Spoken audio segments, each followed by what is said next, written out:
Okay, guys, I'm back for my first review of the new year, and as I promised, it would be a review of a mixtape. Um, Pete Mondo Squallido was kind enough to uh, send me the file of his mixtape called "This Is Not a Mixtape." Um, and I've actually been meaning to get this review, or overview as I prefer to call them, up a while ago. It's actually my third go at this. I've actually watched it 4 times, so I guess better late than never.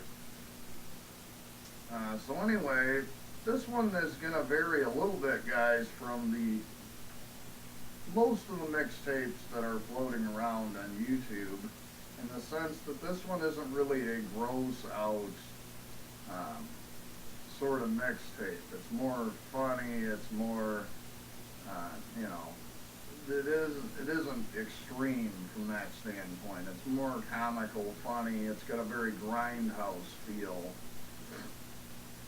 which, if you guys are familiar with Pete's channel, you know, makes total sense. I mean, it totally has a Pete feel to it, as it were.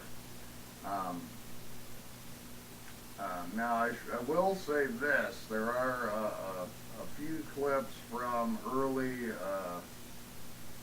porn films and even some early gay porn films, so if you're sensitive to that sort of material, you might want to give this one a pass. But like I've done in my prior mixtapes, in fact, I took a few notes for this one. I'll just go through a few of the different things you're going to see, because it's not a narrative. The first thing I should say is it's shot in a very grindhouse style. The way the clips are compiled, it's very grainy. Some people might whine about that, but I actually thought it added to the experience. It gave it a much more real feel. But basically, the mixtape opens up with this guy burning a skeleton on the stake, with a montage, basically how the devil has overcome the good and people should just let loose and enjoy sin and that sort of thing. And then it cuts into an advertisement for Parliament, which was like a 70s funk band, and that's pretty entertaining. Then there's some quick clips of early porn, some of which is gay porn. So again, be aware of that, guys. Then there's a clip where a woman is riding her man, and as she points out, she's like, well, you know, as I was approaching orgasm, it cuts to this vision where she's trapped in like this old barn with this guy, and there's this cyborg stalking them. Well, anyway, they climb up on the roof of this barn and they release the latch, and it lets this bull out, and then the bull, you know, tears the cyborg to pieces, and then they comment about how it must have been sent by aliens or something. It's a pretty entertaining little scene, so. Then we get a clip from a music video from Bloodsport featuring Van Damme, which is pretty hilarious. I mean, it's a total cheese fest on that one, guys. Then we got what I think is Pete's tribute to AIDS mixtape Filth. It's from it appears to be a 70s or very early 80s European film. I'm not really familiar with the film, but it's got a gal rolling around on a bed with a bunch of dead squid and fish and rubbing them all over herself, and I got a bit of a chuckle out of that, just because it was, you know, anybody who's seen the film, there's some irony about it.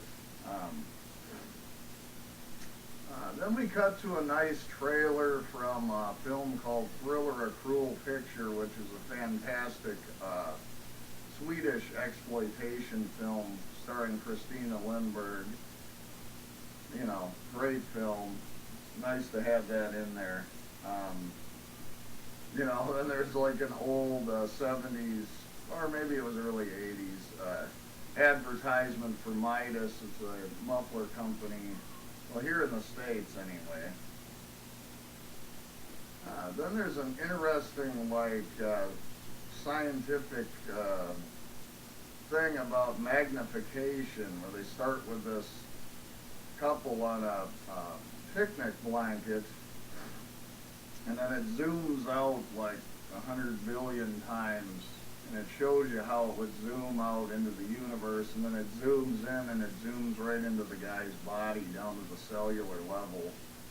It's quite an interesting little clip. It's a little hard to describe, but it's certainly worth watching.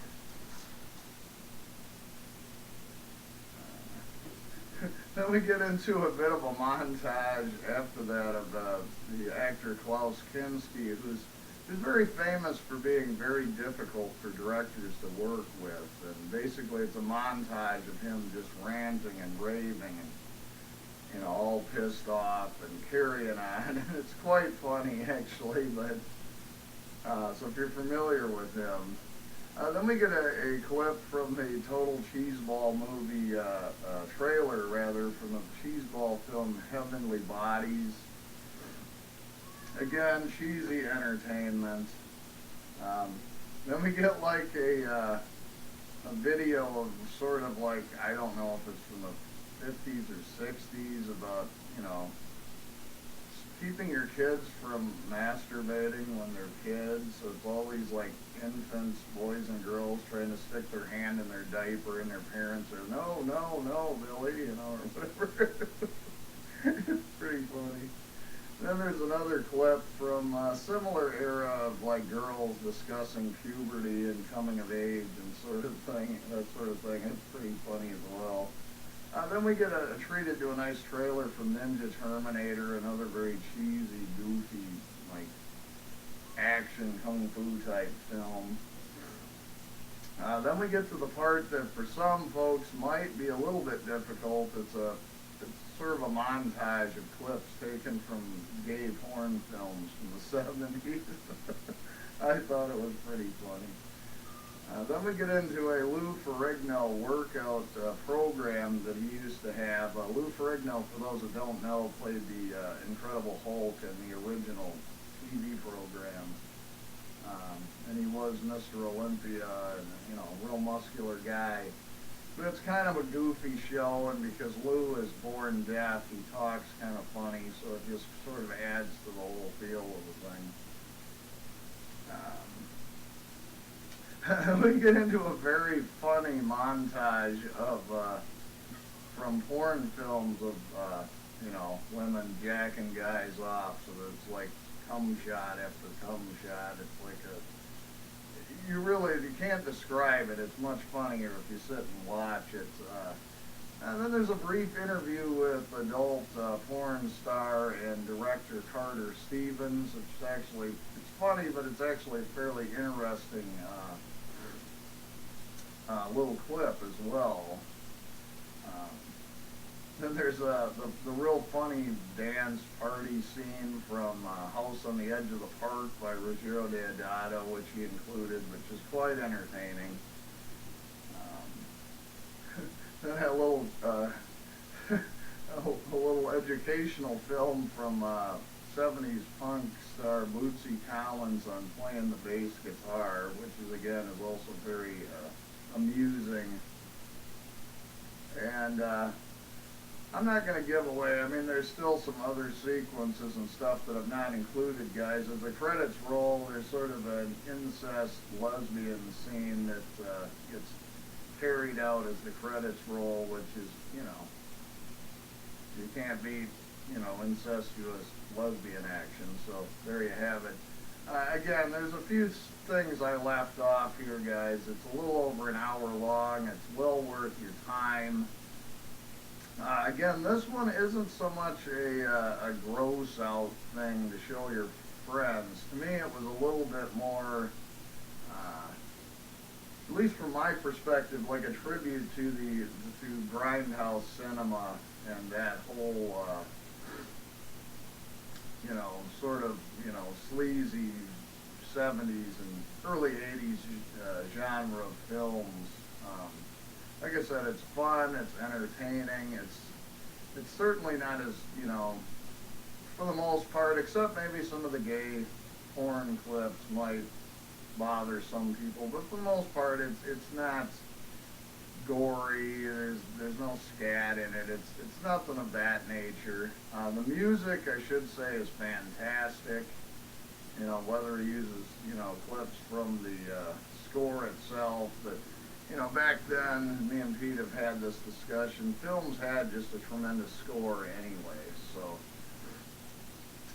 But that's about it, guys. I mean, it's, you know, this was a long time coming. I've actually had this for a while.